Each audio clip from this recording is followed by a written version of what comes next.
Good morning to all of you. Class 11th के sequence and series chapter के बारे में हम बात कर रहे थे आपसे, है ना। और क्लास 11th के ही सीक्वेंस एंड सीरीज पे हमने अपने तरीके से 3 लेक्चर आपके सामने रख रखे हैं। ठीक है, पहला लेक्चर जो था आपके पास समेशन के बारे में था, दूसरा जो लेक्चर था प्रोडक्ट के बारे में था, और तीसरा जो लेक्चर था सीक्वेंस क्या होता है और सीरीज क्या होता है, ठीक है ना, उसके बारे में हम डिस्कशन किए थे। तो आज के जो क्लास होगा हम उसके बारे में डिस्कशन करेंगे, और वो क्या है, अर्थमेटिक प्रोग्रेशन के बारे में, है ना। क्या होता है अर्थमेटिक प्रोग्रेशन, और ज्योमेट्रिक प्रोग्रेशन इसके आगे आएगा, उसके आगे हार्मोनिक प्रोग्रेशन आएगा ना। तो चलिए फिर हम लोग यहाँ पे स्टार्ट करते हैं।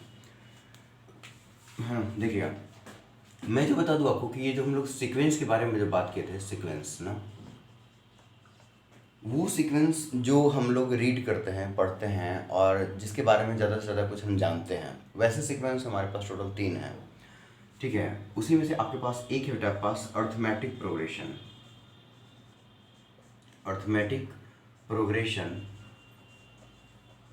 ठीक है ना, जिसको हम लोग ना एपी के नाम से भी जानते हैं। दूसरा जो है this is the harmonic, sorry आपके पास ज्योमेट्रिक प्रोग्रेशन, ज्योमेट्रिक प्रोग्रेशन, और आपके पास जो तीसरा है वो है आपके पास भाई साहब harmonic progression, harmonic progression, progression. Real में ये सीक्वेंस जो में जिसके बारे में हम ज़्यादा से ज़्यादा कुछ थोड़ा बहुत जानते हैं वो आपके पास अर्थमेटिक है, हार्मोनिक है, और अर्थमेटिक है, ज्योमेट्रिक और हार्मोनिक है।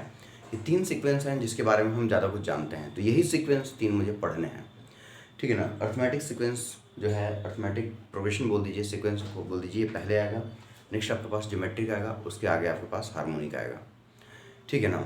इसके आगे हम लोग डिस्कशन करना स्टार्ट करते हैं। चलिए,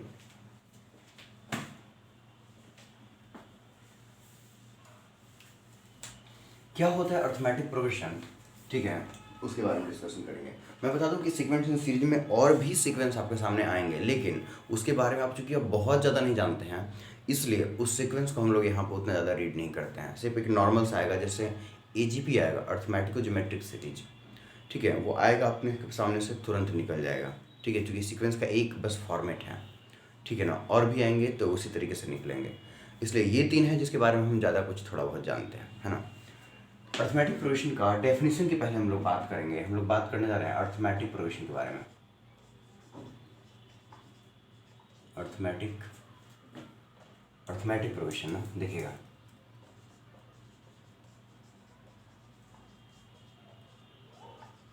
प्रोग्रेशन मैं बता दूं आपके पास कि अर्थमेटिक प्रोग्रेशन को आप एपी के भी नाम से जानते हैं, स्मॉल, मतलब आपके पास शॉर्टकट फॉर्म में लिख दिया हमने एपी, अर्थमेटिक प्रोग्रेशन ना, ठीक है। चलिए, तो डेफिनेशन पे चलते हैं हम लोग। डेफिनेशन क्या होता है अर्थमेटिक प्रोग्रेशन का, ठीक है। मैं आपसे बता दूं कि जैसे हमारे पास, मैंने बोला था कि मेरे पास कुछ सीक्वेंस हैं, लिस्ट ऑफ नंबर्स हैं ढेर सारे, या फिर कलेक्शन ऑफ नंबर्स हैं। उन नंबर में हमारे पास एक टर्म वाइज चलिए ना, first term, second term, third term, fourth term, fifth term, ऐसे होगा। तो अगर आप सेकंड टर्म में से फर्स्ट टर्म को घटाएंगे, और थर्ड टर्म में से सेकंड टर्म को घटाएंगे, फोर्थ टर्म में से थर्ड टर्म को घटाएंगे, ठीक है, तो जो रिजल्ट आना चाहिए ना, दैट विल बी कांस्टेंट आना चाहिए आपके पास, ठीक है ना। मेरा कहने का मतलब ये हुआ, सर कोई भी 2 कॉन्जिक्यूटिव टर्म उठा लेंगे, कोई भी 2 कॉन्जिक्यूटिव टर्म उठा लेंगे और घटा देंगे, किस में से किसको, जो टर्म उठाए हैं उसके जस्ट बाद वाले टर्म, या फिर जो टर्म है उसके जस्ट पहले वाले टर्म को उसमें से घटाना है, ठीक है ना। घटाने के बाद जो आना चाहिए वो कांस्टेंट आना चाहिए। तो मैंने क्या बोल दिया, देखा तो अ sequence is said to be, a sequence is said to be arithmetic progression, said to be, a sequence is said to be in AP, said to be in AP, देखिए तो if difference of any two consecutive term ना, consecutive के पास term is constant, is क्या है पास constant. और किस type of constant की हम बात कर रहे हैं, जो कांस्टेंट है, this constant is called common difference, this constant is called common difference. मैं इसके बारे में पहले समझा देता हूँ आपके पास। मैंने बोल दिया, देखिए तो let A1 A2 A3 A4 dot dot dot dot कितना AN-1 और AN बी बी के आपके पास be N numbers in A P. अगर मैं बोलूँ कि ये जो सीक्वेंस है first term, second term, third term, fourth term, इस तरीके से एन टर्म तक, ये सीक्वेंस है हमारे पास पूरा का पूरे जो नंबर का कलेक्शन ऑफ नंबर है, लिस्ट ऑफ नंबर है, तो ये जो सीक्वेंस है अगर ये ए पी में है तो क्या होना चाहिए, मैंने बोला कि कोई भी दो टर्म उठाओ लेकिन कॉन्जिक्यूटिव टर्म होना चाहिए, लगातार दो टर्म होना चाहिए आपके पास। चलिए मतलब क्या हो गया सर कि A2 माइनस A1 का जो रिजल्ट आएगा वही रिजल्ट A3 माइनस A2 का आएगा, वही रिजल्ट A4 माइनस A3 का आना चाहिए। आप देख सकते हैं जो भी उठाएगा कॉन्जिक्यूटिव, A2 माइनस A1 उठाएगा तो ये कॉन्जिक्यूटिव है, अगला ये कॉन्जिक्यूटिव है, फिर ये कॉन्जिक्यूटिव है, दो लगातार ही हैं। और घटाना किसको है, जो टर्म है उसमें से उसके प्रीवियस टर्म को घटाना है। जैसे दो कॉन्जिक्यूटिव टर्म हमने ले लिया, जो टर्म है उसके प्रीवियस टर्म को घटाना है उसमें से।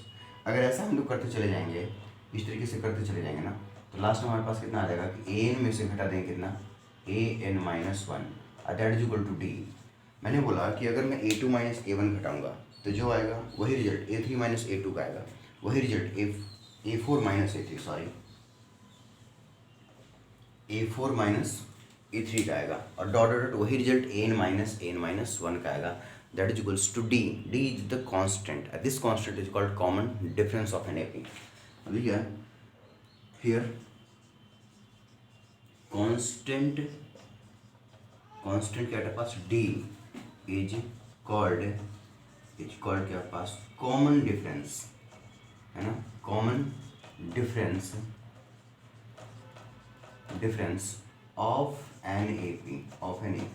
ये AP का कॉमन डिफरेंस है भाई साहब, क्या ये कॉमन डिफरेंस है, ठीक है। तो फटाफट यहाँ पे आप इसको नोट कीजिए, हम इसके आगे आपके सामने डिस्कशन कर रहे हैं नेक्स्ट आगे।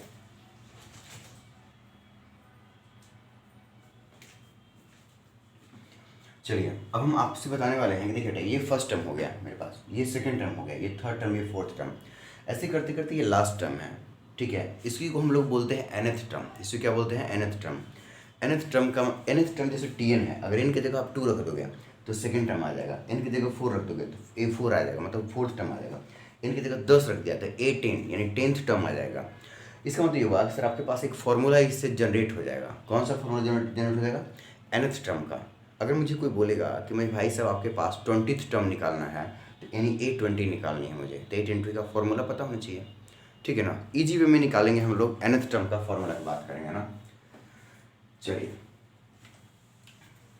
मैंने बताया था कि अगर हमारे पास सीक्वेंस जो है किसी न किसी एक कॉमन, किसको फॉलो करना चाहिए, किसी कॉमन कंडीशन को फॉलो करते हुए होना चाहिए, या फिर मैंने बताया था कि एक स्पेशल रूल को फॉलो करते हुए चले जाएगा, वैसे ही सीक्वेंस कहलाता है, ठीक है, जिसका नेक्स्ट टाइम आप लिख सकते हैं, है ना। तो चलिए फिर हम नेक्स्ट आगे बात कर रहे हैं इसमें। चलिए यार अगर मैंने आपसे बोल दिया बेटा कि देखिए तो let A be the first term, A be the कितना पास first term and D be the common difference, D be the क्या पास कॉमन डिफरेंस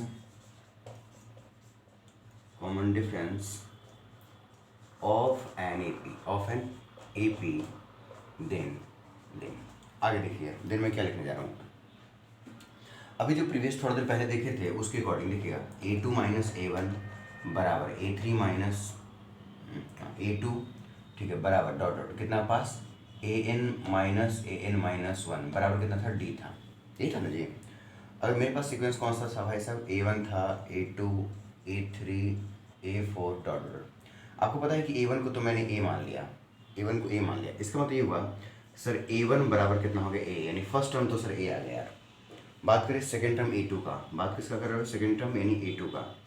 A2 के लिए हम लोग क्या करेंगे, ये जो नंबर है किसके बराबर आ गया, इसके बराबर, यानी कितना हो गया A2 माइनस A1 बराबर कितना हो गया D। तो A2 कितना आ गया भाई साहब, ये उधर चला गया, A1 प्लस D। मैंने A1 को A मान दिया है, यानी कितना आ जाएगा A प्लस D। तो we can write it like this कि A प्लस कितना हो गया D। नेक्स्ट A3 की बात कर लूँ, A3 इस टर्म की बात करें तो ऐसा करो, ये भी तो किसके बराबर है, D के बराबर, तो कितना हो जाएगा A3 माइनस A2 बराबर D। सो A3 बराबर ये उधर चला गया कितना A2 प्लस D, और A2 कितना है A प्लस D। A2 की जगह रख दो A प्लस D और ये वाला D, तो d प्लस डी कितना 2d, यानी कितना हो जाएगा a प्लस 2d। सिंपल सी बात है। इसको दूसरे तरीके से देखो भाई साहब, क्या करते हैं कि जो फर्स्ट टर्म है उसमें कॉमन डिफरेंस जोड़ते हैं तो सेकंड टर्म आता है, उसमें कॉमन डिफरेंस जोड़ते हैं थर्ड टर्म, उसमें कॉमन डिफरेंस जोड़ते हैं फोर्थ टर्म, ऐसे आता है। तो a1 को हमने a बोल दिया तो सेकंड टर्म कितना हो जाएगा a प्लस डी, मतलब फर्स्ट टर्म में कॉमन डिफरेंस जोड़, थर्ड टर्म क्या है इसमें कॉमन डिफरेंस जोड़ दिया तो a प्लस 2d आ गया। अब इसी तरीके से हम लोग चलेंगे ऐसे करके, तो एक समय आएगा तो मेरे पास a n आ जाएगा। a n कैसे देखेंगे, जब a2 है तो यहाँ d का कोफिशिएंट 1 है, a3 है तो यहाँ d का कोफिशिएंट 2 है। इसका मतलब ये हुआ सर जो चीज़ यहाँ पर है उससे एक कम यहाँ पर है, और a तो सब जगह सेम ही आ रहा है, मतलब दिस इज द a, और ये n है तो यहाँ पर कितना हो जाएगा n-1, और ये कितना हो जाएगा d। तो आपके पास क्या होगा कि यही हमारे पास क्या हो गया nth टर्म हो गया, यही हमारे पास क्या हो गया nth टर्म का फॉर्मूला है, जहाँ पर n कौन सा टर्म आपको निकालना है ये बताना है, a यानी फर्स्ट टर्म क्या है उस सीक्वेंस का, और d कॉमन डिफरेंस क्या है उस सीक्वेंस का, ये आपको पता करना है भाई साहब, है ना। ये हमारे पास क्या हो गया nth term of a sequence. तो दिस इज द रिक्वायर्ड, मैं क्या लिख दूँ आपके पास, ठीक है, this is the required nth term of an AP. अच्छा, आप ऐसा कर सकते हैं कि यहाँ पर लिख सकते हैं हल्का सा, क्या लिख सकते हैं nth टर्म के बारे में ना, nth टर्म के बारे में हम जानकारी दे रहे हैं आपको। एक चीज़ और यार ना, ये जो nth टर्म है ना, nth टर्म के बारे में बता दूँ आपके पास, इसको क्या कैसे डिनोट कर सकते, देखिए तो इट इज ऑल्सो डिनोटेड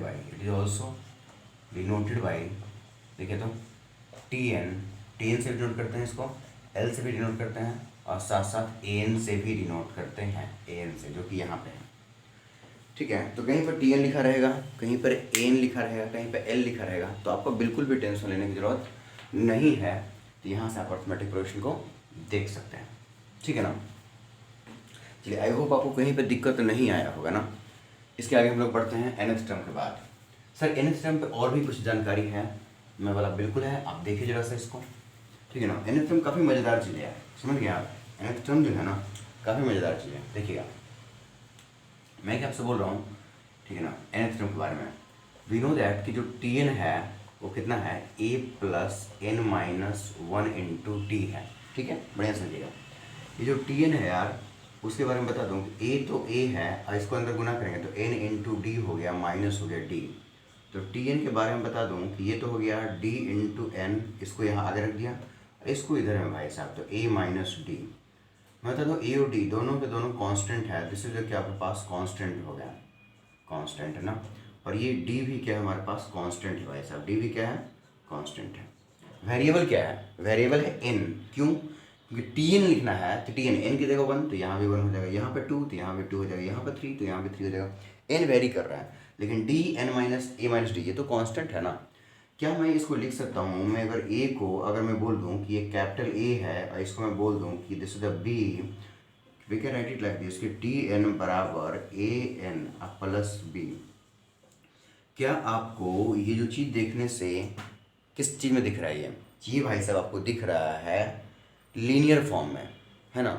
क्या आपको लीनियर एक्सप्रेशन नहीं दिख रहा आपको, ये क्या ये लीनियर पोलिनोमियल नहीं दिख रहा है एन के फॉर्मेट में। अगर आपके पास मैं बता दूं कि लीनियर पोलिनोमियल बताइए एक्स के फॉर्मेट में, तो कैसे लिखते हैं आप, यही लिखते हैं कि x plus b, this is the linear polynomial. तो एक्स प्लस बी, ए और बी क्या है कांस्टेंट है, किस में पोलिनोमियल है भाई साहब, तो एक्स में पोलिनोमियल है। एज सेम एज यहाँ पर एन में क्या है पोलिनोमियल है, टी एन है तो एन में पोलिनोमियल है, ए और बी क्या है कांस्टेंट है।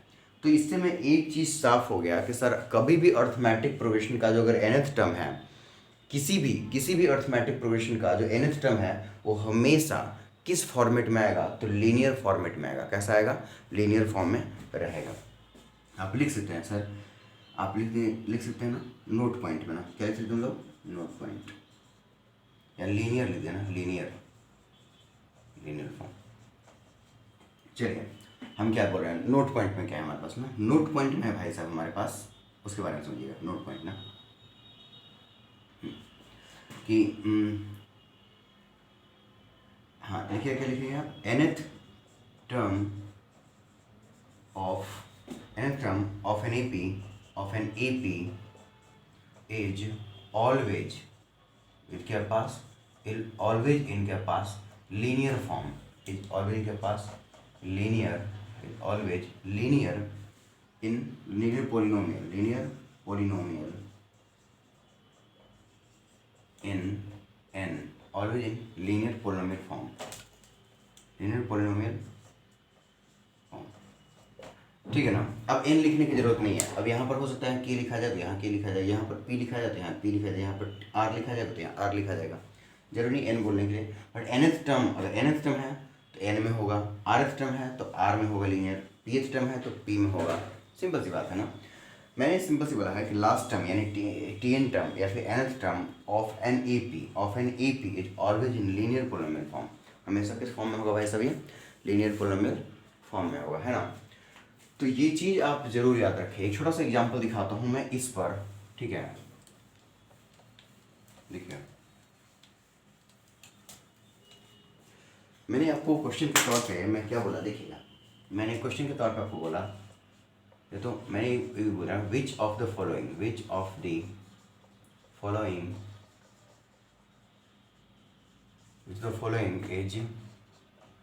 nth term of an AP, मैं बोला इसमें से कौन सा AP का nth टर्म है, ठीक है। पहला नंबर मैंने बोल दिया, देखिए तो या सॉरी फर्स्ट नंबर में ऑप्शन ए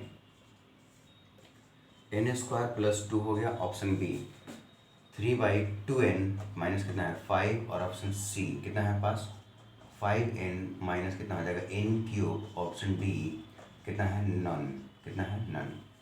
कौन सा होगा, पहले वाले में n में क्वाड्रेटिक है, तीसरे वाले में n में क्यूबिक है, लेकिन इसको देखिए क्या ये n में लीनियर नहीं दिख रहा है। अगर आप इसको देखेंगे कि सर ये a है तो a हो गया × n, और -5 को अगर आप b मान दें तो क्या an + b के फॉर्मेट में दिख रहा है आपको ये। अगर ऐसा है तो मैं बोल सकता हूँ कि sir this is the nth term of an AP, तो इस बात को आप दिमाग में बिल्कुल सेट रखें, है ना। चल ठीक है, आज के क्लास को हम लोग यहीं पर स्टॉप करेंगे। नेक्स्ट क्लास में हम इस पर क्वेश्चन दिखाने की कोशिश करेंगे आपको, है ना।